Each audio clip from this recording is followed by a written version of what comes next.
In this example, we're going to divide using the division algorithm, which is the same as long division. The reason we're doing that is because there's a t minus 1 in the denominator. Anytime you have more than just one term in the denominator, you'll need to use the long division algorithm. So first we're going to add zeros for any missing terms because we have to have all the terms in the expression in order to perform the long division. In the numerator we have a t squared, but we don't have a t, and we have to put that in. In the denominator we have a t and a constant.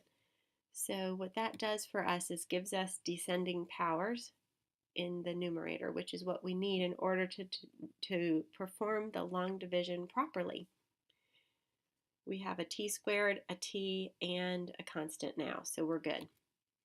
Write the long division expression with the t minus 1 on the outside and the 3t squared plus 0t plus 6 under the house. Look at the t and the 3t squared and figure out t times what will give you that 3t squared.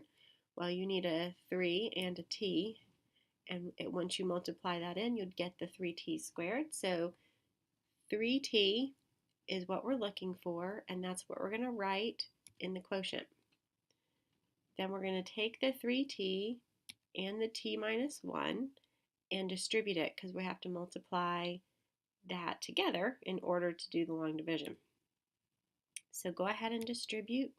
That gives you 3t squared minus 3t, and you'll need to subtract that in order to put this back in the expression. So that gives you negative 3t squared plus 3t.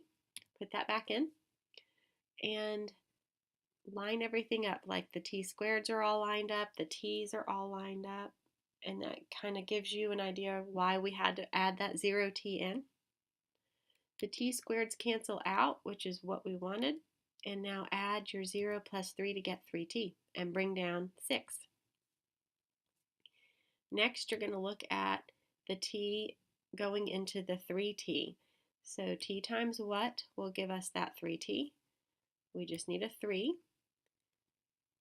Take the 3, put it in the quotient, and distribute it with the divisor, the t minus 1. Go ahead and distribute. That gives you 3t minus 3, and subtract. That gives you negative 3t plus 3. Put that back in. So now we've got the 3t's that cancel, and the 6 plus 3 gives you a 9, and this is a remainder.